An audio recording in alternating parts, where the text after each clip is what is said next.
Hello people, welcome. On today's video we are gonna talk about how chapter 1083 of One Piece confirms the death of a celestial being. Okay, let's begin. One Piece's celestial dragons have always seemed to be untouchable, but the manga's latest chapter finally shows them getting their comeuppance. It has been several weeks since the Straw Hats were in the spotlight, and normally, One Piece fans would have missed them, but the quality of the recent chapters hasn't given them much to complain about.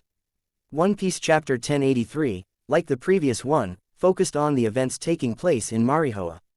In chapter 1083, the spotlight was mainly on Nefertari Cobra and the Five Elders. The ruler of Alabasta wanted to meet the people who were at the very top of the world government. Cobra went to the Five Elders seeking answers to his questions about his ancestor and the mystery behind the letter D. The Five Elders did not give him any useful answers as expected, but Cobra did end up seeing Amu on the empty throne. While they were busy picking up their jaws from the floor, Shirahoshi was captured by Bartholomew Kuma on Charlos' orders. Shirahoshi is the daughter of King Neptune. Normally, she wouldn't have traveled with her family to the reverie, but her outlook drastically changed after meeting Luffy. So she decided to see the world for herself. Shirahoshi's experience in Marihoa was highly unpleasant.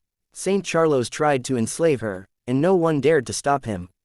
Luckily for Shirahoshi, Myasgard was present in the vicinity and took care of Charlos. However, the celestial dragon was persistent, and he wouldn't take no for an answer.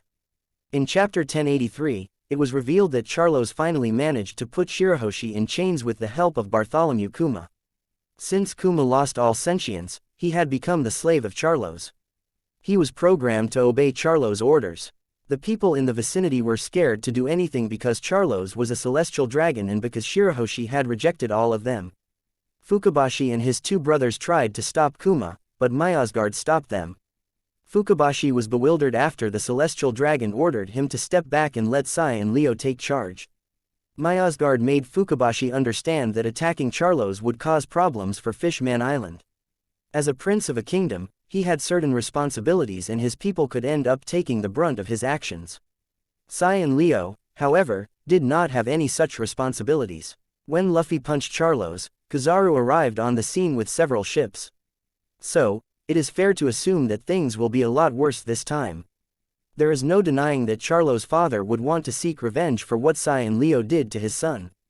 He will try everything in his power to ensure that they are punished. Even before Charlos' death, there was plenty of chaos in Marihoa, and most of it was caused by the Revolutionary Army.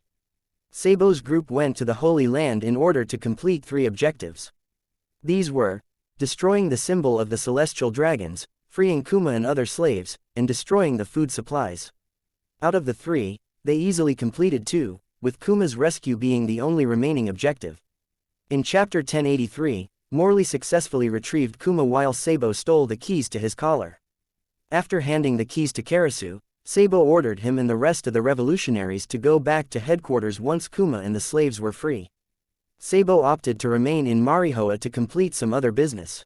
Thank you for watching. I hope you all subscribe and stay in tune for another video. In the next video I'll be explaining the will of D.